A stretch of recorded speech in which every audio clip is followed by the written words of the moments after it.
Good evening, everyone. My name is Vernisha Jones, and I am the president of the West Garfield Park Youth Council. The West Garfield Park Youth Council believes that we are the solution to the violence in our community. West Garfield Park Youth Council is sponsored by Fathers Who Care, which is a nonprofit organization located on the west side of Chicago within the West Garfield Park community. Again, everyone, my name is Vernisha Jones, and I am the president of the West Garfield Park Youth Council.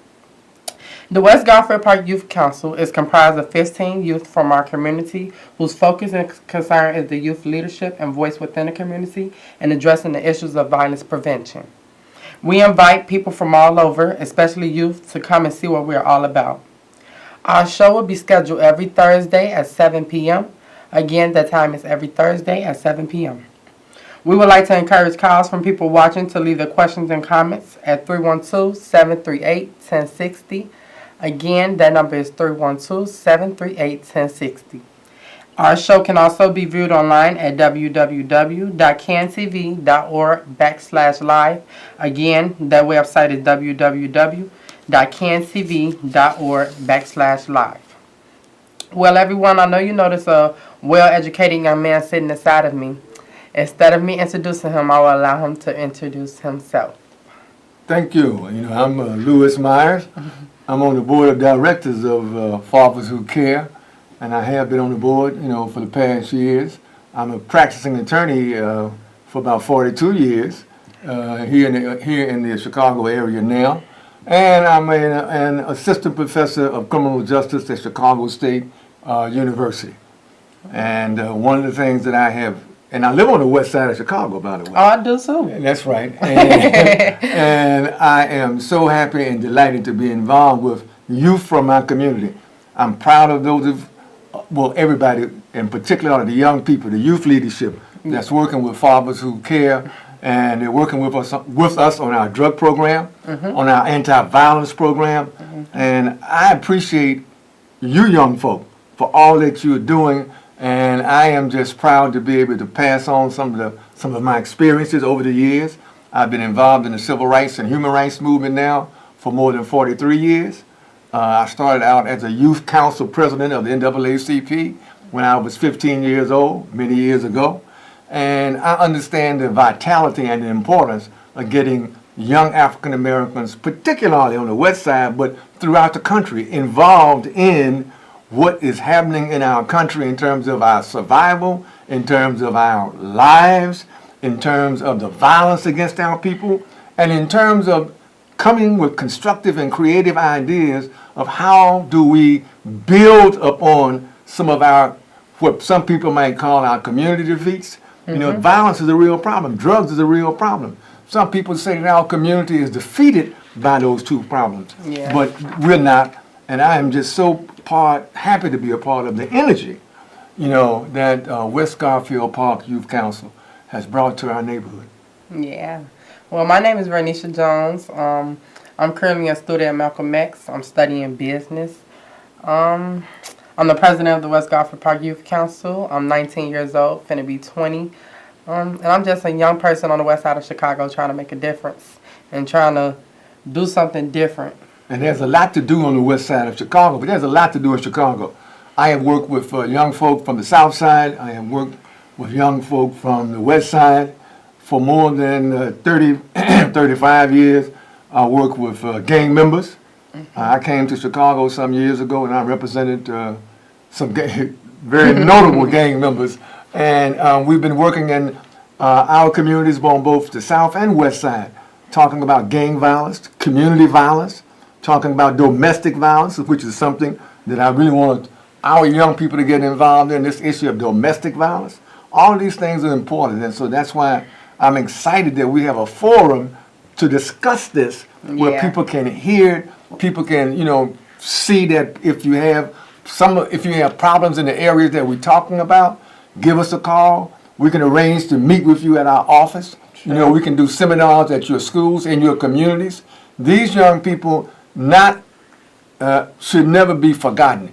They are willing to reach out to help us, to bring some of the good news that you've learned through West Garfield Park Youth Council, to reach out to the church community, which I'm involved in, I belong to New Mount Pilgrim Baptist Church on the west side of Chicago. Oh, I do too. Yeah, all right. And so at the end of the day, this is a growth experience. Yes. And we want people to know that we don't live in a hopeless community. We live in a hopeful community. Yes. We don't look back about, all of that we've experienced that has been negative. We look forward with new youth and new vigor for what we have left in us to do in the future. And I'm thinking ahead. And so again, forward forever, backwards never. Oh, I never heard that one before. Thank you, Attorney Lewin Myers, for being a guest on tonight's show. Again, my name is Vernisha Jones, and I'm the president of the West Garfield Park Youth Council. You are watching a live interactive call-in television show brought to you by CAN TV 21. During the next 25 minutes, we are going to discuss the topic of youth and community empowerment. I invite our viewers watching to call in with your questions and comments at 312-738-1060. Again, that number is 312-738-1060. Our phone lines are open now. Okay, so today's topic is on how to empower young people while promoting a safe and drug-free community.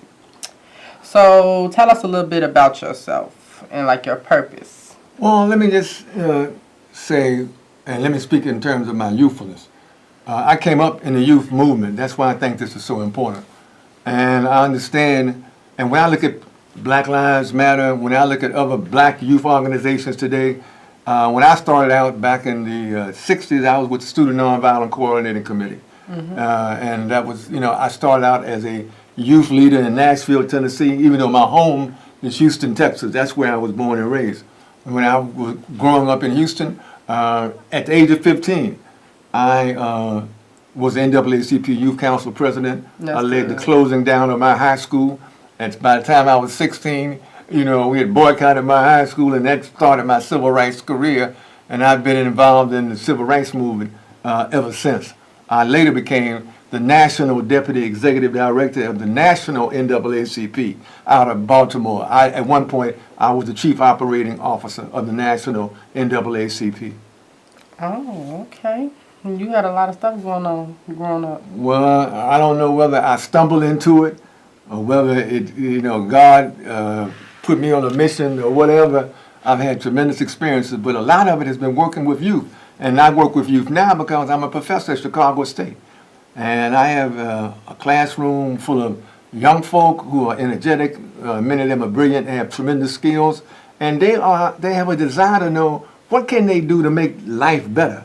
We live in a community where people are killing each other. The murder rate right now for the year 2016 has gone 705 murders. Yeah. For more than 4,000 people have been shot between January 1st and now. Today is December 1. 4,000 people, 700 or more people who have been murdered. In fact, if you live on the west side, where we live on the west side, you have every right to have a level of fear and apprehension about even going out on the streets. There have been, in my neighborhood, over the past 2 months, probably more than 9 murders within 2 blocks from my house. Yeah. And the ambulance look like they are parked in front of on my block. They don't even have to, because they run so much. But all these problems are happening. And many of them are involving young African-American men, young African-American women. Mm-hmm. And everybody's asking the quintessential question, what can we do to tap down or prevent the violence? How can we stop the killing? What is it that we have to do to get people to realize you shouldn't be killing your own folk over senseless, for the lack of a better word, at times stupid, unexplainable reasons? That's what youth leadership does. First of all, youth leadership has to come together and put a definition on who they are. If you don't know who you are, you can't go out and help nobody. I don't care what you do. If you go talk to them and you can explain yourself. So the first thing is that you have to identify and get some understanding of the essence of you, who you are, what you are, and why you are where you are. Many people say that's a cultural phenomenon. That's learning about self. Once you learn about self, then, through a process of study, you can help other what? People. You can go out and give them information, give them guidance, give them direction. But You can't do that, and they're not going to respect you, even if you have the ideas, but if you're not providing a service. And some people think, well, I can just get up out of my house tomorrow. Young folk think, and I'll just go out and I'm going to do A, B, and C. The people who are doing the killing, the people who are doing the acts of violence, they are individuals, that they themselves don't respect each other, and the likelihood of them respecting you unless you're doing something that commands, I didn't say demand, I said what? Commands their respect. And the only way you will ever command the respect of the community in which you live is that you have to have, number one, integrity. Number two, you have to be in motion all the time. You got to be out meeting with people, talking with people, trying to understand them. And then you have to then not just understand them, you have to come with a program. You have to come with a plan of action. You have to be able to appeal to their spiritual side. You have to be able to appeal to their emotional side. And they have to have faith that you're not just what? A flake. That you're not just out there running your mouth.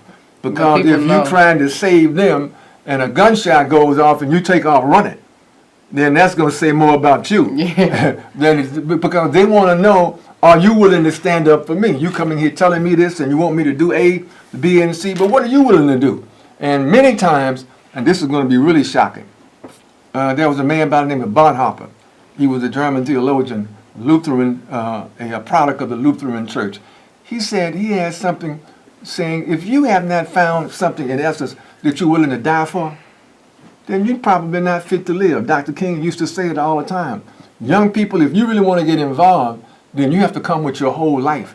When you say, I want to work and help our community members, if you want to work and develop our community, then you have to be prepared to die for some of the things that you believe in. Yeah. You have to be prepared to go all the way, because if you go halfway and you back out, then you do more harm, because people won't trust you and they won't trust those with you. People want to see people who will stand up and give their blood, give their life, give their energy to helping others. And that's what we have to do. We have to set that tone. So why are you so passionate in creating a safe and drug-free community? Because you sound like you're real passionate in what you do. I came from a community. Violence. Look, I teach a class called Gangs and Community Violence. Mm-hmm. The history of violence did not start with the vice lords. It didn't start with the Black Keystone Rangers. Gangsterism was in Chicago long before that. Al Capone came to Chicago, I think, in 1922. Drive-by shootings were going on in the 1920s. Drive-by murders were going on in the 1920s and 1930s. That had nothing to do with black folk. The gangsters were white, the people who brought the violence and the murders to our community.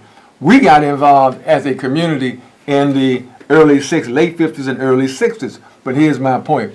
Violence did not start with us. This is not a natural part of us. In many regards, we have carried on and we have taken on some of the negative ways that early gangsters really brought to our town. We have imitated them. But now we have to ask ourselves, what is it we can do to get folk out of committing senseless, selfless acts of violence against each other? What can we do to give our young people, our youth, hope? And what can we give them? What can we inspire them with? And at all times, and let me be candid, I'm on the deacon board of my church. And sometimes Jesus Christ can help. And sometimes we have to lead them in that direction. Sometimes they don't want to go, so we got to take a little time with them. But whatever we have to do, what? To bring them to where they ought to be. We need to the moral center of where they can realize that what they're doing violates God's law, it violates community law, and it violates the integrity of the grandmothers and the mothers and the mothers who raised us. Well, we'd like to take the caller from our first caller. Thank you for calling. Question or comment? I have a question. My question is, I'm trying to figure out what, I heard the guest speak, and I just want to know, what can we do as citizens to make a difference with the community and bridging the gap and making a difference with what's going on with our youth out here. Our youth are losing their lives every day because they have nothing to do but to hang out in the streets, and it looks as if no one's trying to find anything for them to do. So I want to know, what can we do as citizens to make a difference in the lives of our children and to bridge the gap with the youth and the elders? Please answer that for me. That's an excellent question. The first thing you have to do is get involved with an organization. It does not necessarily have to be a church organization. It could be a neighborhood organization. The first thing is people have to organize. You have to realize, if you really believe that our youth are self-destructive and the horrible things that they're doing does not really help our community, then you have to leave your house. We have to go out into our community. We have to work with other like-minded people. Now, that does not mean you need to join an organization of 500 people or 400 people. It might be 5 people on your block, but at least sit with those folk and talk about some of the things that are of concern with you. If you live on the west side or the south side of Chicago and you got young men selling dope and narcotics in front of your house, your kids are going to elementary school, and as they go down the street, they are humiliated and being called names. That's an affront to your community. The first thing I tell people is the first line of defense is not the police. The first line of defense is, if you live in the neighborhood that you live in and you are having the problems that I know that you are, if like I live on the west side, I know what my neighborhood looks like. My first call is not 911. My first call is to call the people in my neighborhood and say, we have to do something about this. Because the people who are selling the dope, the people who are doing the murdering and the killing, they are our children, And the best people to deal with them, if you are bold and if you are audacious, is the people whom they see and work with every day. The irony is they've come to intimidate their neighbors. We cannot be intimidated. I don't need to call the police to keep a drug dealer from selling drugs in front of my house to children in my neighborhood. We have to reach the point where we come together as an organized community and say, that is an affront to our community, and we have to have the courage to stop that. You got to talk to people. Then after you talk to people and agree, you have to come up with a plan and agenda. A little plan and agenda. You ain't got to say to all tomorrow. You don't have to say tomorrow, we're going to go out and disarm all the gang members. That might not be a wise idea. That might be something you have to grow into. But you can say, at least we'll go far forward and we'll have meetings with our kids and explain to them why these people are there. And then at some point, engage the people. Because you would be surprised at how many people who stand on these corners are selling these drugs and giving these gang signs. Everybody in that mode of action does not necessarily want to be in that. They're looking for somebody strong from their neighborhood who's not afraid of them, because they understand fear and intimidation keeps people from getting them off the streets in their neighborhood. But if you would be shocked, many of them really want to come to God. Many of them want to really join the church.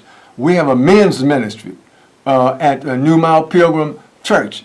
And at the end of the day, you would be surprised at the former gang members that have come to church, and many of them have had served long prison sentences and who want to get involved and change their lives around. You wouldn't know that if we had not reached out for them. We wouldn't know them if we had not gone into the prisons, gone on the streets, and tried to bring them into the church and give them sanctuary. We didn't know that's where they wanted to be anyway. They didn't start that Larry Hoover was the only disciple. They didn't know about Peter, James, and John. And so at the end of the day, when we talk about Lord, they thought you were talking about the vice lords. You have to then begin to educate them to who the world, or who is really the leader, and who should really be the king of kings, not the gang leader, right? And so anyway, you have to bring people in, but you got to first talk to them. You got to go out and be bold enough. Call your neighbor tomorrow and say, you know what, we're going to have a block meeting. You know what, we're going to have a block party. We're going to just talk about what we're going to have to do. Now, the next step is, are you going to be bold enough to talk about those folks standing in front of your house selling dope? Disrespecting your daughters, disrespecting your sons, turning them out, making them into freaks that that God didn't make them to be. It's just a plan of action. You got to start talking. You got to start meeting with people. You got to join an organization, whether it's the church, whether it's a community organization. Young folk, we have the West Garfield Park Youth Council. Come to a meeting. Listen to what these young folk are saying. They can make you an ambassador or make you a missionary to go back into your neighborhood to change the horrible situations that we are facing. That's why we're on this TV program. West Garfield Park Youth Organization, this is what they are in existence for, to give guidance and direction to people who need it and who live in our communities with us but don't live for us.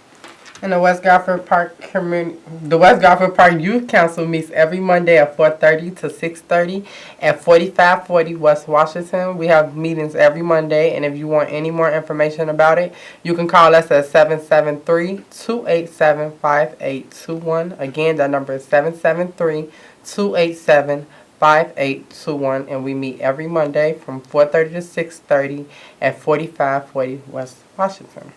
If you're just now tuning in, our guest tonight on the show is Attorney Lou Myers. We are discussing the topic of how to empower young people while promoting a safe and drug-free community.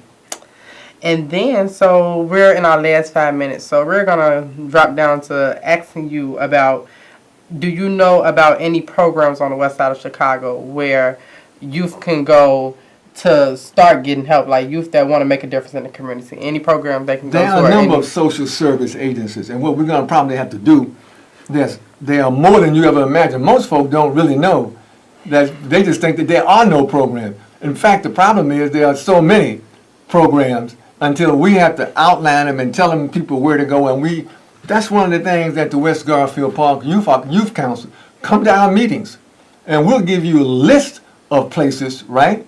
And a list of social service agencies that you can go to seek advice. But the first place is we're going to say, come to us and come to our meetings. And she'll tell you the dates and the times of the meeting, sit down and that, and we can, take it from there. And you can take the information that we give you about the availability of people and agencies that will work with people who have mental health problems, who have violence problems.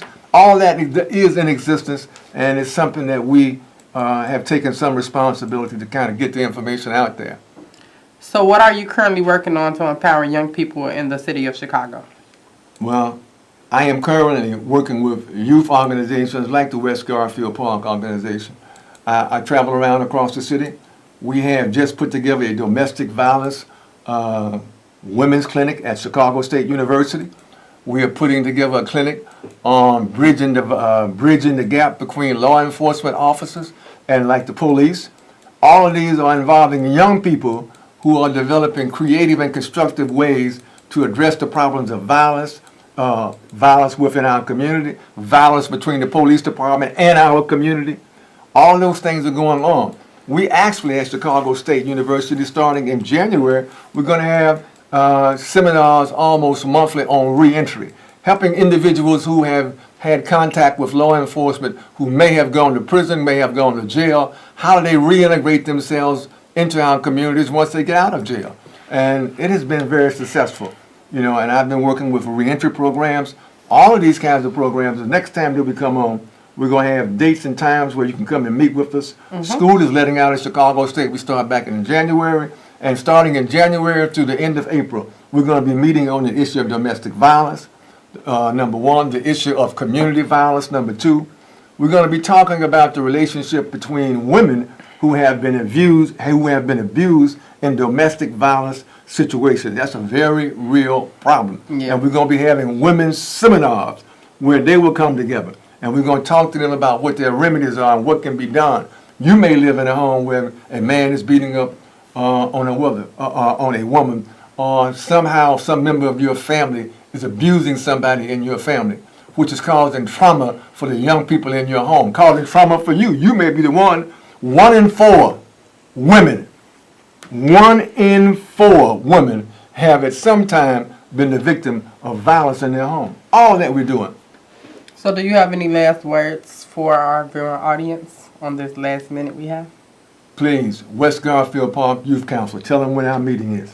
West Garfield Park Youth Council meets every Monday at 4:30 to 6:30 at 4540 West Washington. Again, the address is 4540 West Washington. And you can give us a call at 773-287-5821 to get any information. Again, the number is 773-287-5821.